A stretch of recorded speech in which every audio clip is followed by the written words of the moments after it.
Laipni lūdzam Net Promoter Score, ko piedāvā marketinga instrumenti.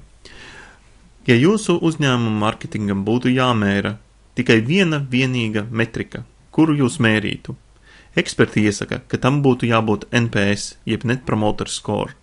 Ko tas dod? Tas ļauj mums saprast, kuri mūsu klienti ir lojāli un kuri nav lojāli.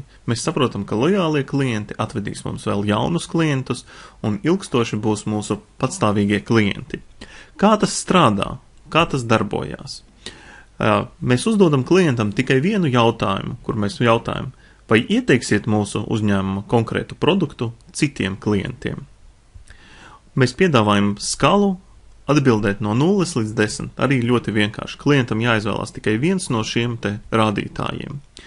Un, ja viņš norāda skalā 0 līdz 6, tad viņš ir detraktors, jeb noliedzējs, jeb respektīvi tas klients, kurš nav mums lojāls.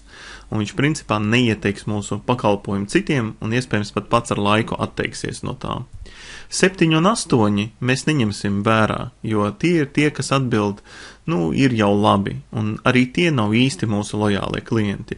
Un tikai tie, kas atbild ar 9 vai 10, tie ir tie mūsu lojālie klienti, kas ieteiks mūsu pakalpojumu citiem. Kopējo NPS rādītāju mēs aprēķināsim procentuāli izrēķinot promoterus un detraktorus, un no promoteriem atņemsim detraktorus. Kā tas reāli darbojas?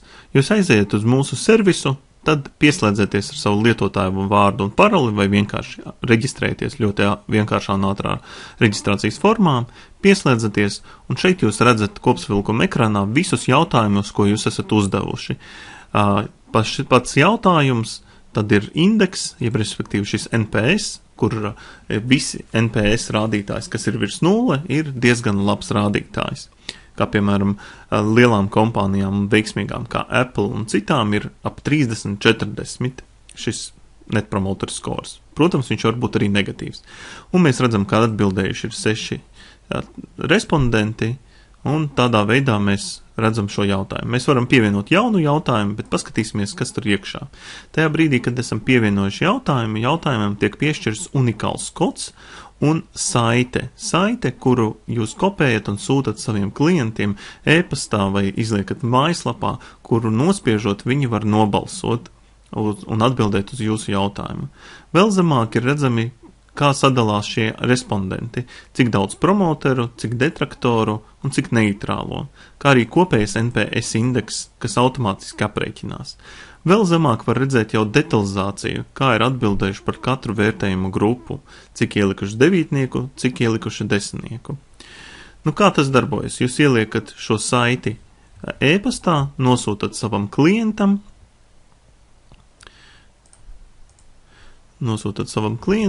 viņš viņu atver pārlūku programmā, un viņam atverās ļoti vienkārša balsošanas forma ar jūsu jautājumu, vai ieteiksiet šo demo citiem.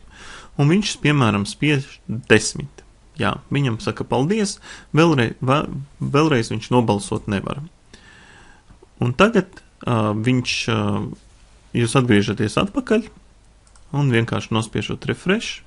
Jūs redzat, ka nobalsošie jau 4 promoteri un jūsu NPS indeks ir izaudzis līdz 28,6%. Tādā veidā jūs varat veidot jautājumus un organizēt savas aptaujas un iegūt šo te ļoti vienkāršā veidā šo te rādītāju. Ja nepieciešams, varat arī pielikt bildīti klāt.